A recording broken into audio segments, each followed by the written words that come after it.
तो नमस्ते इंजीनियर्स, कैसे हो आप सब। आशा करता हूँ आप सब बहुत बढ़िया होंगे, है ना। क्लाउड कंप्यूटिंग की इस सीरीज़ में हमने बहुत सारे वीडियोस कवर कर लिए हैं। बहुत सारे टॉपिक्स में हमने देखा वर्चुअलाइजेशन, है ना, सास पास, ऐसी बहुत सारे इंपॉर्टेंट टॉपिक्स हमने कवर कर लिए। अब अपन पिटफॉल्स ऑफ वर्चुअलाइजेशन को देखने वाले हैं।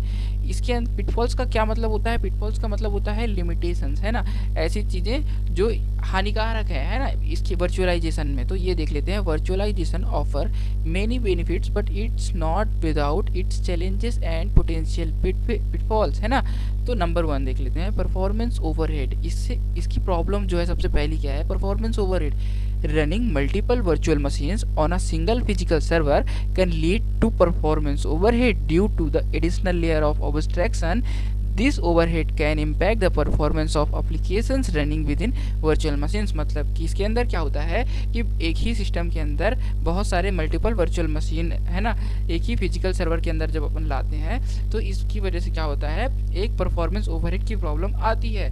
मतलब परफॉर्मेंस ओवरहेड होते हैं क्योंकि इसके अंदर एडिशनल लेयर ऑफ अब्स्ट्रैक्शन होती है ना। ये इम्पैक्ट करता है परफॉर्मेंस में। अब अगला अपना दूसरा क्या है? Resource contention.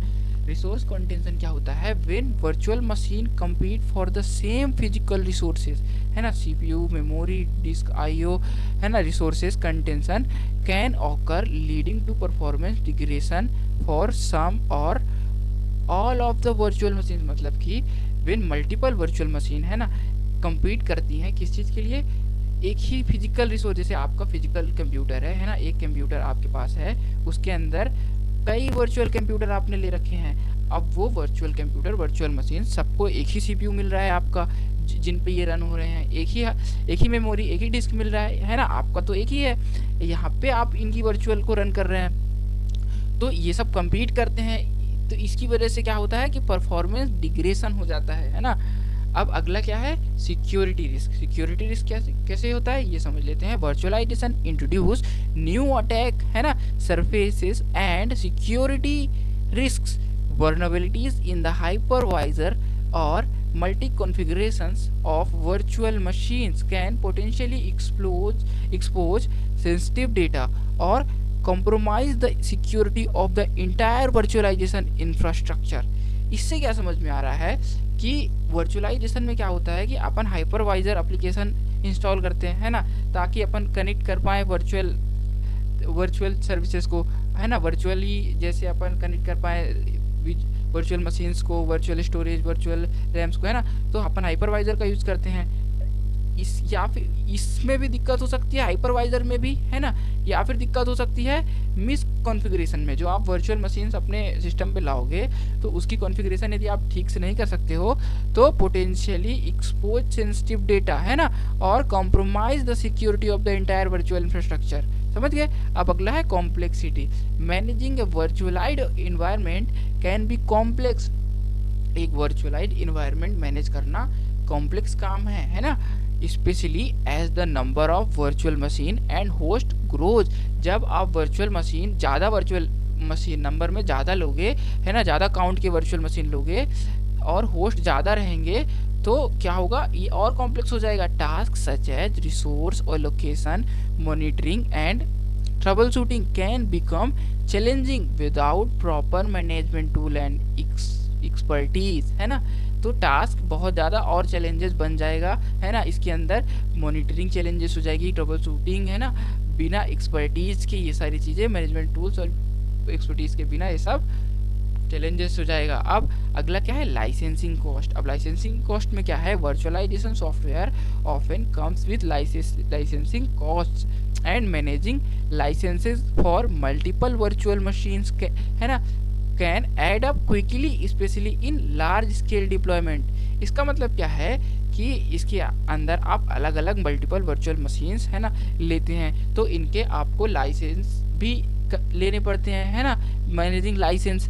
तो और ये क्विकली, इसकी वजह से आपको कॉस्ट भी जो है तो ज़्यादा लगती है। समझ रहे हैं। अब vendor lock in. Vendor lock in क्या है? Adoption Adopting a specific virtualization platform may result in vendor lock-in, मतलब कि एक स्पेसिफिक वर्चुअलाइजेशन प्लेटफॉर्म को आपने यदि अडॉप्ट किया है, उस पर काम कर रहे हैं, तो ये वेंडर लॉक इन वाली प्रॉब्लम को लेके आता है। Making it difficult to switch to alternative solution, मतलब कि ये इस चीज़ को और डिफिकल्ट बनाता है कि आप दूसरे में स्विच कर सको, है ना, दूसरे प्लेटफॉर्म में, दूसरे वर्चुअलाइजेशन प्लेटफॉर्म में। In future this can, in future है ना, फ्यूचर में, अब this can limit flexibility and potentially increase cost over time, ये आपकी फ्लेक्सिबिलिटी को लिमिट कर सकता है और potentially increase cost over time, मतलब कि टाइम के साथ ये कॉस्ट को इंक्रीज करते जाएगा। Backup and disaster recovery, backup and disaster recovery समझते हैं guys. Implementing backup and disaster recovery strategies for virtualized environments, है ना, require careful planning. Virtualized environments में बैकअप और डिजास्टर रिकवरी स्ट्रेटजीज बहुत ही केयरफुली प्लानिंग करनी पड़ती है। ट्रेडिशनल बैकअप सोल्यूशन में not be optimized for virtualized environments, है ना, and recovery entire virtual machines can be more complex than traditional physical services, मतलब कि जो ट्रेडिशनली बैकअप सोल्यूशंस होते हैं, है ना, तो वो ऑप्टिमाइज नहीं होते हैं किसके लिए, वर्चुअलाइज्ड इन्वायरमेंट्स के लिए, है ना। एंड रिकवरिंग इंटायर, पूरा इंटायर वर्चुअल सिस्टम को रिकवर करना, रिकवरिंग इंटायर वर्चुअल मशीन, है ना, can more complex than traditional physical server. आप अगर आप ट्रेडिशनल फिजिकली सर्वर है आपका, उसको बैकअप करना इजी होगा than recovering entire virtual machine, है ना, समझ रहे हो। तो ये हो गया अपना पिटफॉल्स, किस चीज़ के, पिटफॉल्स ऑफ वर्चुअलाइजेशन। ये काफ़ी इंपॉर्टेंट क्वेश्चन है RGBB पॉइंट ऑफ व्यू से, तो आप लोग इस चीज़ को देख सकते हो, बहुत ही ज़्यादा इंपॉर्टेंट है ये। और ये क्वेश्चन कई बार पूछा गया है, इवन ये गेट में भी क्वेश्चन इसके आते हैं, पिटफॉल्स ऑफ वर्चुअलाइजेशन के ट्रिकी वे में पूछता है, साथ ही साथ इसके क्वेश्चन इंटरव्यू में भी बहुत बार पूछे गए हैं, ठीक है। तो सब्सक्राइब कर लेना, काफ़ी ढूंढ ढूंढ के मैं कंटेंट लेके आता हूँ, नोट्स बहुत अच्छी बना के लाता हूँ। तो नोट्स और मेरे वीडियोस अच्छे लग रहे हो तो गाइस प्लीज़ सब्सक्राइब, कमेंट और लाइक कर देना यार, इसी से मोटिवेशन मिलता है मुझे, है ना। तो अगर आप लोग जल्दी जल्दी सब्सक्राइब और लाइक कमेंट करोगे तो उतना ही जल्दी मैं बाकी के वीडियोज़ को भी कवर कर दूँगा। अदरवाइज़ यूनिट 3 के बाद मैं इसके बाकी के यूनिट्स को कवर करने का टाइम मेरे पास ज़्यादा है नहीं, तो मैं नहीं करूँगा। अगर मुझे लगता है कि लोगों इसमें कमेंट रिस्पॉन्स दे रहे हैं तो मैं कर दूँगा, ठीक है। तो thank you for watch guys.